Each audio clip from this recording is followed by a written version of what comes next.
বসে আছি এই জায়গাতে স্বয়ং রাসূলুল্লাহ বসেছিল আপনারা যেখানে বসে আছেন সাহাবা হুজুররা বসেছিল আমি যেখানে বসে আছি সাহাবা হুজুররা বসেছিল আপনারা যেখানে বসে আছেন তাবেঈরা বসেছিল খবর নিয়ে দেখেন হযরতে উসমান হারুনি ওয়াজ করেছিল খাজা গরিবে নওয়াজ হুজুর আমার ওয়াজ শুনেছে আল্লাহর ওলি হয়ে গেছে খাজা হুজুর ওয়াজ করেছে কুতুবউদ্দিন বখতিয়াকা কি ওয়াজ শুনেছে আল্লাহর ওলি হয়ে গেছে এদিকে কলকাতার মানিকতলায় শুয়ে আছে রাসূলের নামাজ সুবহি ফাতিহা নিয়ে হইছি হুজুর আমার ওয়াজ করেছে আল্লাহর ওলি হয়ে গেছে সুবহি ফাতিহা নিয়ে হইছি ওয়াজ করেছে আপনার আমার পীর মুর্শিদ মুজাদ্দিদুজ জামান পীর আবু বকর সিদ্দিকী হযরতে দাদা হুজুর ওয়াজ শুনেছে আল্লাহর ওলি হয়ে গেছে দাদা হুজুর ওয়াজ করেছে পাঁচ হুজুর ওয়াজ শুনেছে আল্লাহর ওলি হয়ে গেছে বসিরাতে আল্লামা হুজুর আল্লাহর ওলি হয়ে গেছে পিন্নগর জমিনে আমার নানা আল্লাহর ওলি হয়ে কবরে চলে গেছে তাহলে আজকে সেই সুন্দর মাহফিলে আমরা বসেছি দেখেন আল্লাহ আল্লাহ ওলিরা এই জায়গায় আপনার আমার দ্বীনি মাহফিল নিজেদেরকে পরিবর্তন করে মুসলমান ঘরে ছেলে মেয়েরা তরুণেরা হে নবীর প্রেমিকেরা শুধু তাই নয় আমার আল্লাহ জানিয়ে দেন ওই আমার বান্দারে তোরা কত অন্যায় করেছিস এরকম ভাবে চিন্তা করে দেখেন আমার আল্লাহ জানিয়ে দেয় ওই আমার বান্দারে শুনে রেখে দে আমি আল্লাহ তোদেরকে জানিয়ে দিলাম আমি আল্লাহ তোদের বলে দিলাম খবরদার বান্দা বলুন তো দেখি এখানে অনেক মানুষ আছে আপনার সেলাই কাজ জানে আমি তো সেলাই করতে পারি না অনেকে আছে আপনার সোনার কাজ জানে কিন্তু আমি তো সোনার কাজ জানি না এমন অনেক মানুষ আছে আপনার এরকম ভাবে চিন্তা করে দেখেন অনেকে বিভিন্ন ধরনের কাজ করে কিন্তু আমরা তো সেটা জানি না এই নওজোয়ান যুবকেরা আমার আল্লাহ জানিয়ে দেন ওই আমার বান্দারে তোরা যদি এক কদম তুমি আমি যদি 6 মাস চেষ্টা করি আমি আপনিও তো আল্লাহর দিকে ফিরে আসতে পারবো আমার আল্লাহ জানিয়ে দেয় ওই আমার বান্দারে তোরা যদি এক কদম আমি আল্লাহ আমার দিকে এগিয়ে আসিস আমি আল্লাহ তোদের দিকে 10 কদম এগিয়ে যাব আল্লাহ বলছে বান্দা সেরে তোরা এক কদম এগিয়ে আমি আল্লাহ তোদের দিকে 10 কদম এগিয়ে যাব কত দয়া আল্লাহ বান্দাদের প্রতি দেখে তাহলে খবরদার তোমাকে আমাকে ভাবা লাগবে ভাই সেই সুন্দর মাহফিলে আপনি আমি বসেছি নিজেদেরকে পরিবর্তন করেন আল্লাহ কবুল করে নেবেন জোরে বলেন সুবহানাল্লাহ ঠিক কি না হ্যাঁ না বলে জোরে বলেন এই জায়গায় বসেছি নিজেদেরকে পরিবর্তন করার জন্য তো নাকি আলহামদুলিল্লাহ আমি আপনাদের কাছে কিছু বিষয়ের উপরে আলোচনা করব তার আগে জেনে রেখে দেন এই সুন্দর তাহলে জান্নাতের বাগানে আমরা বসেছি এই জায়গায় বসিয়েছে কে সবাই মিলে বলি যতজন বসে আছে এক বাক্যে বলি বললে গুনাহ হবে তাহলে বলছি নি কেন জোর করে একটু বলি বসিয়েছে কে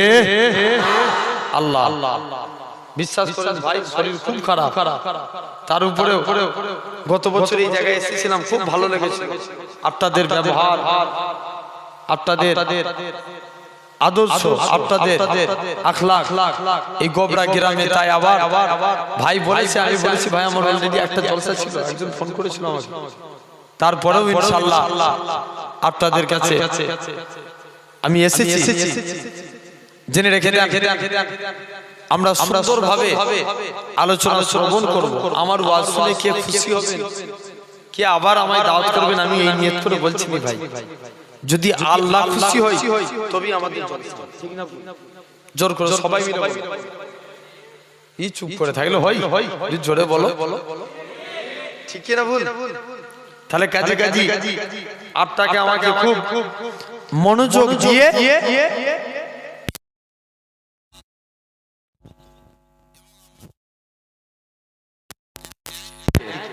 আল্লাহ শরিয়াতের বিধানকে আমরা আল্লাহর দিকে ফিরে আসবো। আল্লাহ আপনাকে আমাকে কবুল করে নেবেন। জোরে বলেন সুবহানাল্লাহ।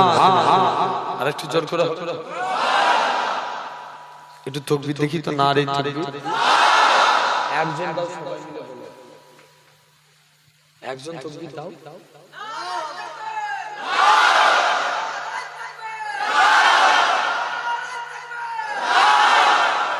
মাশাআল্লাহ। জেনে রেখে দেন তাহলে কাজে কাজে আপনাকে আমাকে ভাবতে হবে হকের দিকে, ন্যায়ের দিকে ফিরে আসবো। আল্লাহ কবুল করে নেবেন। সেই সুন্দর নবিয়ানা মাহফিলে আমরা বসেছি।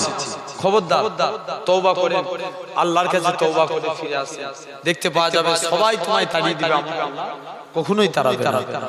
মুসলমান ঘরের ছেলে মেয়েরা, বাবা তরুণেরা, এই নবী প্রেমিকেরা, আমার আল্লাহ জানিয়ে দেয়, ওই আমার বান্দা তোরা কত অন্যায় করেছিস, কত গুনাহ করেছিস। বান্দারে খবরদার খবরদার, এরকম ভাবে আমার আল্লাহ জানিয়ে দেয়, বান্দারে তোরা অন্যায় করতে ভালোবাসিস, তোরা গুনাহ করতে ভালোবাসিস, আর আমি আল্লাহ তোদের গুনাহটাকে ক্ষমা করতে ভালোবাসি। তাহলে সেই জায়গায় বসে আলহামদুলিল্লাহ জেনে রাখেন আজকে আল্লাহ রাসূল বলছেন একটা মানুষ যখন গুনাহ করে তার মধ্যে চারটি আলামত এসে যায়। কটা? জোর করে চারটি, খুব মনোযোগ দিয়ে শুনবেন। চারের মধ্যে নাম্বার 1 হচ্ছে, এক নাম্বার আল্লাহ রাসূল বলছেন এক নম্বর ওই বান্দাটা নির্লজ্জ হয়ে যায়। কি হয়? জোর করে বলো। নির্লজ্জ হয়ে যায়। তার লজ্জা বলে জিনিসই থাকে না, সে পুরো নির্লজ্জ হয়ে যায়। রাসূলুল্লাহ বলছেন যাই দেখবেন সমাজে এরকম নির্লজ্জবান ছেলে নাই। আপটা কি বলেন দেখবেন বাপ খৈনি, বাপের সামনে দাঁড়িয়ে দাঁড়িয়ে খৈনি খাচ্ছে। কথা বলেন হ্যাঁ না বলো। এমনও ছেলে আছে দেখবেন বাপের সামনে দাঁড়িয়ে বিড়ি খাই। এরকম ছেলে আছে না? জোর করে বলো। এখন বলেন আগে থেকে ওয়াজের মাহফিল বাড়ছে না কমছে? ঠিক করে বলো। বাড়ছে না? অনেক বেড়ে গেছে। আমি আপনাদের জিজ্ঞেস করছি, বলুন দেখিনি ভাই, এত ওয়াজের মাহফিল বাড়ছে, বলুন এর ফলে কি সমাজ এখন এক একটা গ্রামে আগে থেকে গ্রাম মিলিয়ে আটটা খুব জোর হলে একটা, এখন এক একটা গ্রামে 4-5টা করে জলসা হয়। এই এত ওয়াজের মাহফিল বেড়ে এর ফলে কি সমাজে একটা বিক্ষোভ কমেছে? কথা বলেন জোর করে বলো একটু। হ্যাঁ না কমেছে না বেড়েছে? আরো বেড়ে গেছে। দেখবেন বিড়ি খেলে একটা আলামত হয়, ঠোঁট কালো হয়ে যায়। কি হয়? জোর করে বলো। ঠোঁট কালো। দেখবেন এক একজন মুরব্বি বুড়ো হয়ে মরতে যাচ্ছে, তবু বিড়ি খাচ্ছে না। বিড়ির টান কি ভাই! দেখবেন চায়ের দোকানে পায়ের উপরে পা তুলে দিয়ে বসে আটটার ডান দিক বাম দিক কে কান নাক স্টাইল দিয়ে আটটার ধোঁয়া ছাড়ে এরকম বিড়ি খায়। এরকম বিড়িখোর সমাজে আছে না? জোর করে বলে আছে না? এরকম বিড়িখোর আছে। দেখবেন এই এত ওয়াজের মাহফিল বাড়ছে, এর ফলে কি একটা মাতাল কমেছে? কথা বলেন জোর করে বলো। হ্যাঁ না কমে। এই মদ খেলে একটা আলামত হয়, চোখ লাল হয়ে যায়। কি হয়? কথা বলো।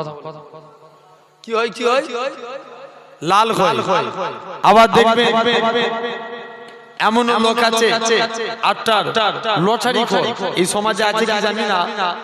দেখবেন অনেক মানুষ আছে 6 টাকার টিকিটে 1 কোটি টাকার স্বপ্ন দেখে, রাতারাতি বড় লোক। আমি তো কদিন আগে একটা ভিডিও দেখলাম, একজন 30 টাকা দিয়ে লটারি কেটে আল্লাহর কাছে খুব দোয়া চাইছে, আল্লাহ 30 টাকা দিয়ে লটারি কেটেছি, দয়া করে তুমি 1 কোটি টাকা পাই দাও। এরকম আছে না নাই? জোর করে বলে। তাহলে এত সমাজে দেখেন জলসার মাহফিল বাড়ছে, কিন্তু একটাও কমছে না, আরো বেড়ে যাচ্ছে সব। ঠিক না ভুল বলছি? তাহলে জেনে রাখেন এত কিছু পারে। আবার দেখতে পাওয়া যাবে এমন নামাজি বান্দা আছে এরা আল্লাহকে সিজদা দেয়, আল্লাহকে সিজদা দিলে আল্লাহ এদের জেনে রাখে দেন আল্লাহকে যারা সিজদা দেয় আল্লাহ কবুল করে নেয়, এদের কপালে একটা কালো স্পট পড়ে যায়। আম্মা আয়েশা বলে ইয়া রাসূলুল্লাহ হাবিবাল্লাহ, কাল কিয়ামতের ময়দানে আল্লাহর কোটি কোটি বান্দা থাকবে, আপনি আপনার উম্মতদের কেমন করে চিনবেন? আল্লাহ রাসূল বলেছিল বিবি আয়েশা শুনে রেখে দাও, যারা আমার প্রকৃত উম্মত হবে তাদের চেহারা দিয়ে আমি রাসূলুল্লাহ আমার নূরের জ্যোতি জ্বলতে থাকবে। আরেকটু জোর করে প্রাণ খুলে সুবহানাল্লাহ বলে গুনাহ হবে? তাহলে বলছিনি কেন?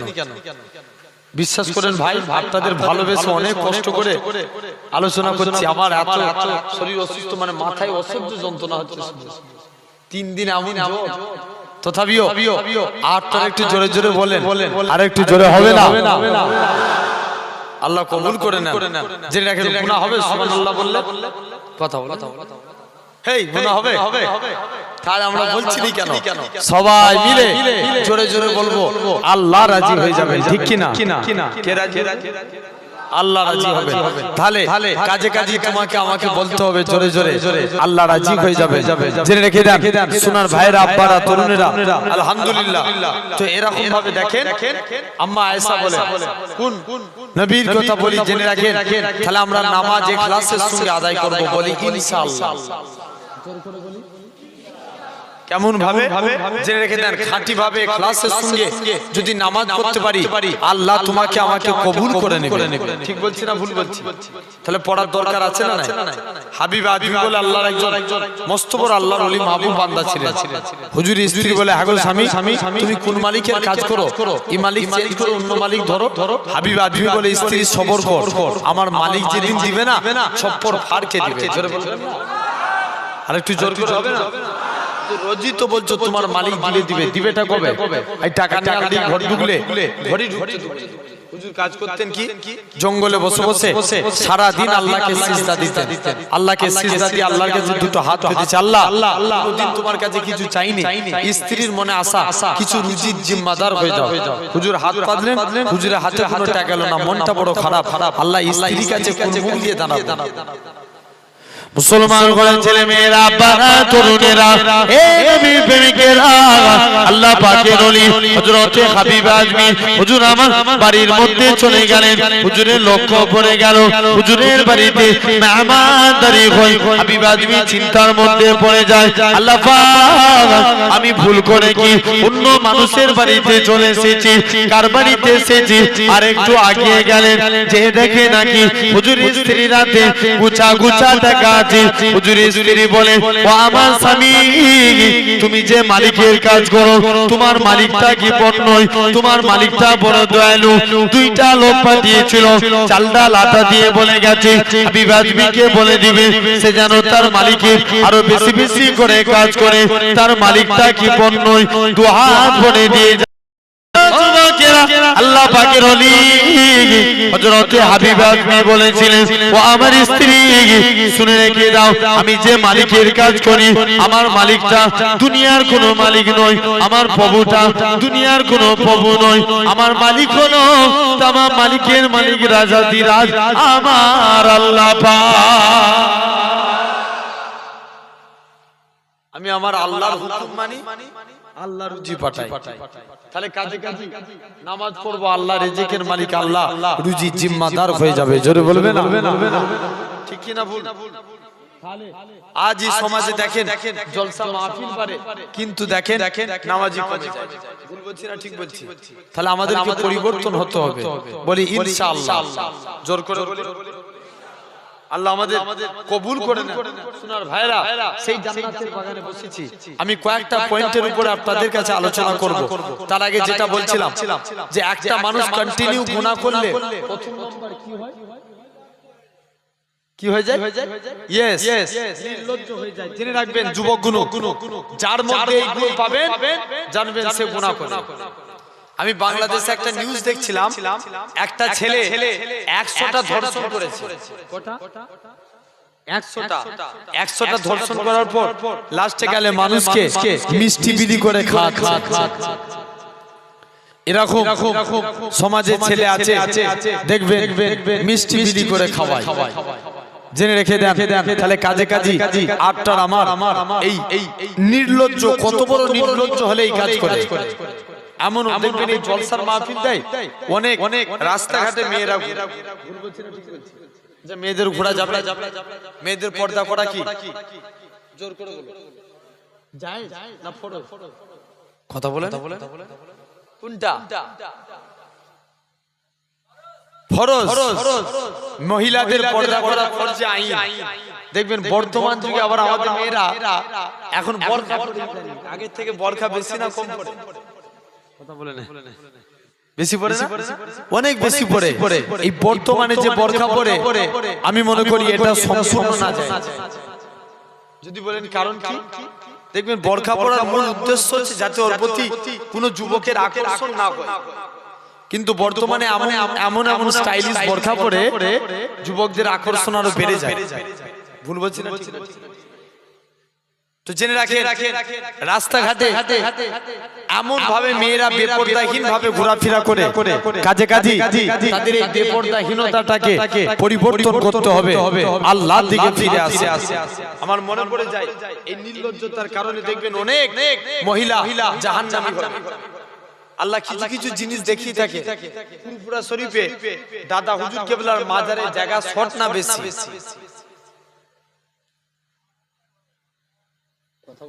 ঠিক বলছো, বলো।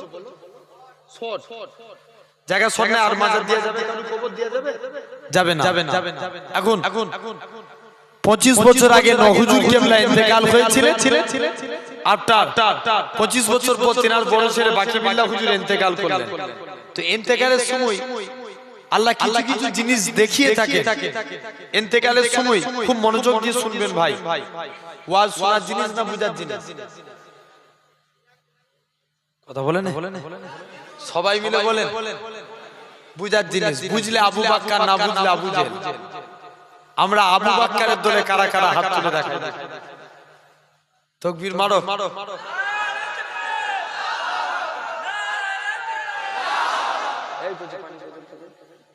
জেনে রাখেন, ভালো তো এত ঠান্ডা কেন?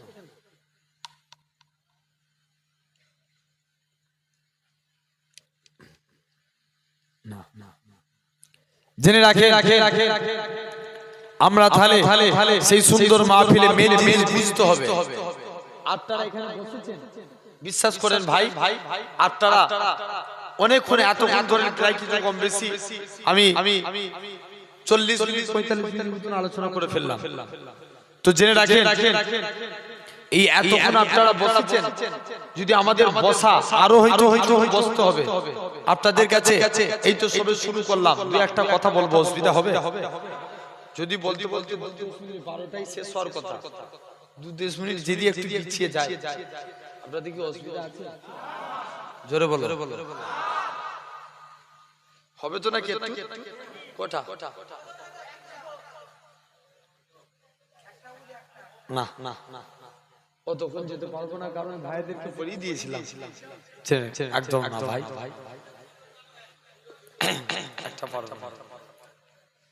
অবশ্যই আমি আগের বছর অনেক ট্রেনে দিয়েছিলাম, প্রায় কিছু কম বেশি 2.5 ঘন্টা 3 ঘন্টা মতন, 2.5 ঘন্টা মতন ওয়াজ করতেছিলাম।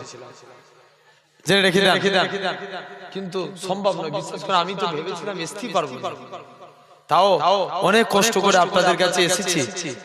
জেনে রাখেন আল্লাহ হয়তো 2-10 মিনিট আপনাদের কাছে বলে 12টা 2টা যাবে বলে তারপরে ইনশাআল্লাহ। তো জেনে রাখেন এই সুন্দর নবিয়ানা মাহফিলে বসেছি। আমার একটা কিতাবের নাম, খুব মনোযোগ দিয়ে আমার কথাগুলো শ্রবণ করেন ভাই। যে কিতাবের নাম হচ্ছে ভয়ঙ্কর আযাবের ঘটনা। কি নাম বললাম? আল্লাহ কিছু কিছু জিনিস দুনিয়ায় দেখিয়ে থাকে। দেখবেন পাকিস্তান গুলঘাটে একটা ঘটনা ঘটেছিল। পাকিস্তানে আটটা হুজুর কেবলা যে কথা বলছিলাম, এখন বাকি বিল্লাহ হুজুরের কবরটা একটু নহুজুর কেবলার মাজারের দিকে চেপে গেছে। যেই চেপে গেছে 25 বছর আগে নহুজুর কেবলা ইন্তেকাল হয়েছিলেন। দেখতে পাওয়া যায় বাকি বিল্লাহ হুজুরের লাশ মুবারক যেই নহুজুর কেবলা কবরের দিকে চেপে নিয়ে যাওয়া হয়েছে, সঙ্গে সঙ্গে 25 বছরের লাশ একটু বেরিয়ে গেছে। লাশ তো দূরের কথা, কাফন পর্যন্ত টাটকা আছে। জোরে বলে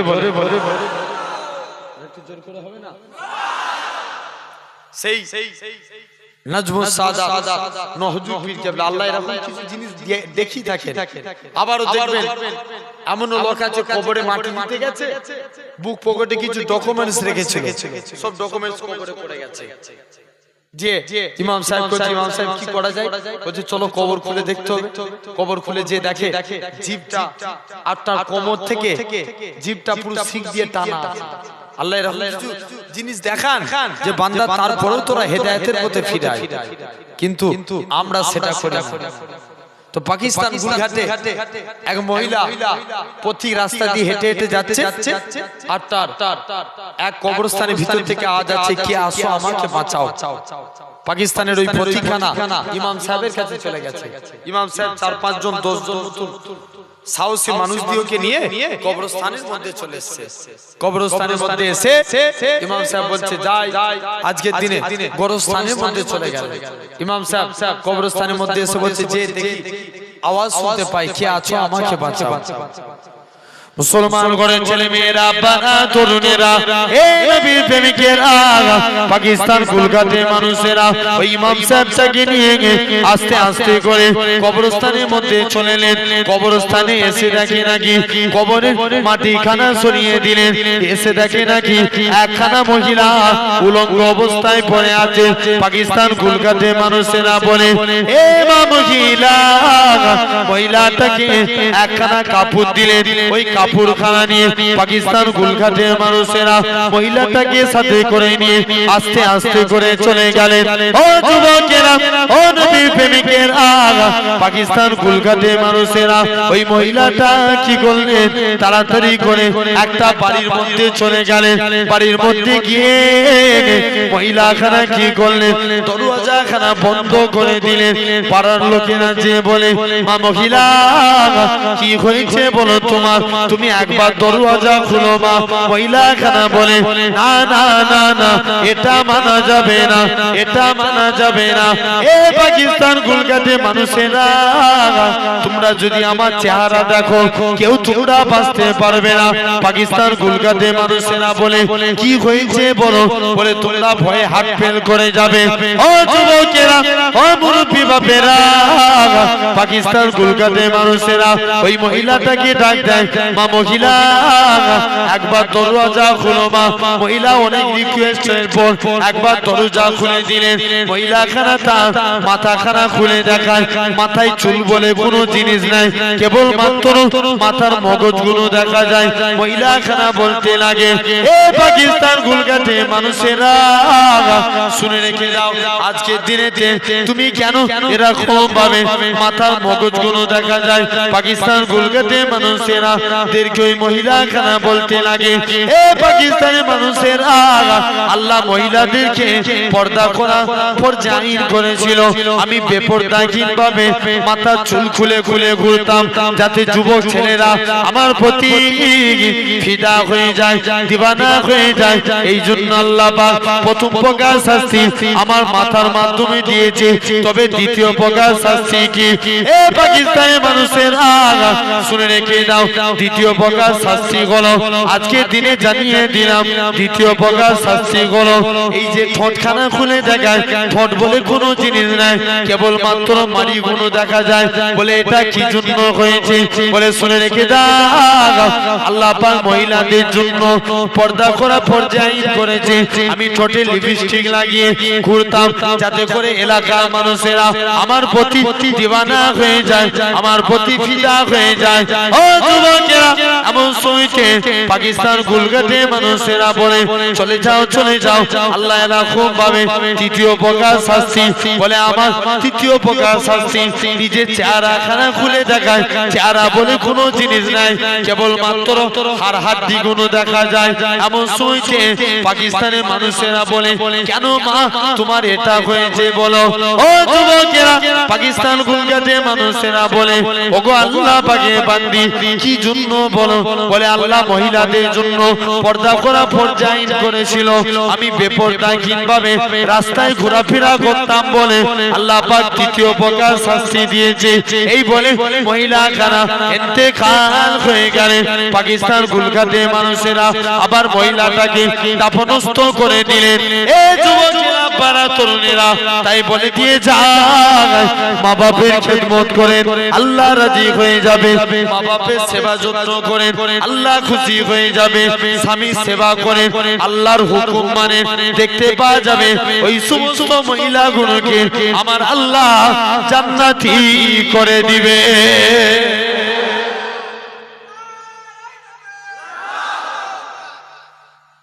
জেনে রাখেন তাহলে কাজে কাজে আপনাকে আমাকে ভাবতে হবে। আল্লাহ আমাদের কবুল করে নেন। আচ্ছা ইকোটা কি খুব বেশি লাগছে? বুঝা যাচ্ছে না বেশি? কই মাইক এলো কোথায়? মাইক ম্যান কোথায়? আচ্ছা আচ্ছা ঠিক আছে আসুন। জেনে রাখেন যাই আল্লাহ আমাদের কবুল করে নেন। আজ এই সুন্দর নবিয়ানা মাহফিলে বসেছি আলহামদুলিল্লাহ। তাহলে নিজেদেরকে পরিবর্তন করি। এক নাম্বার গুনাহ করলে কি হবে? নির্লজ্জ হবে।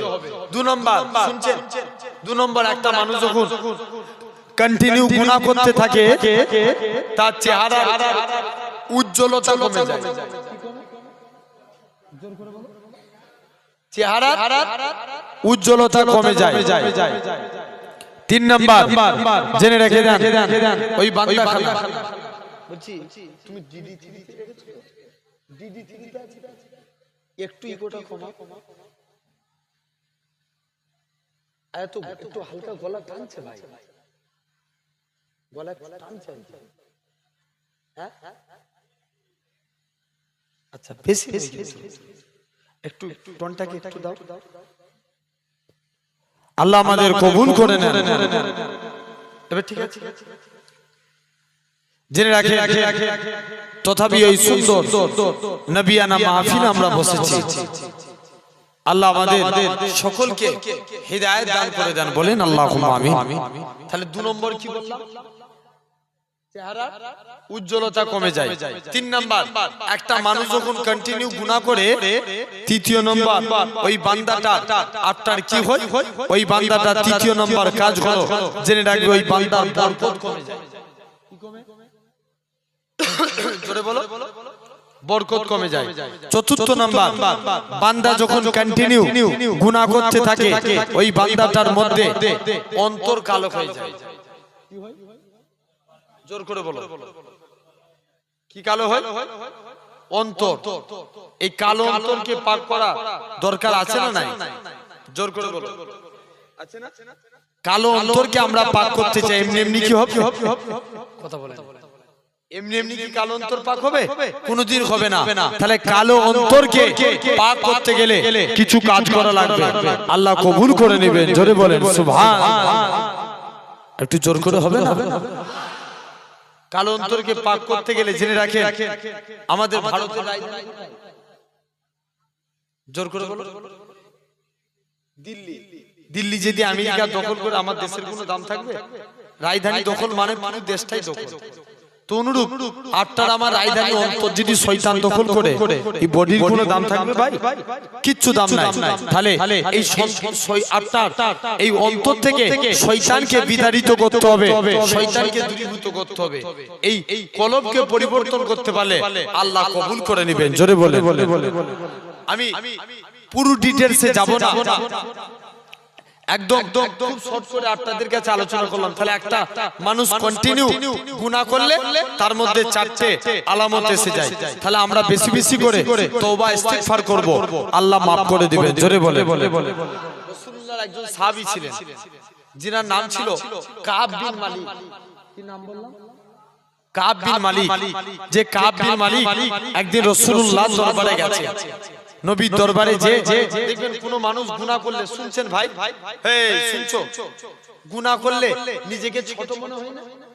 কেউ অন্যায় করে ফেললে যখন দেখবেন সামনাসামনি হয়ে গেছে,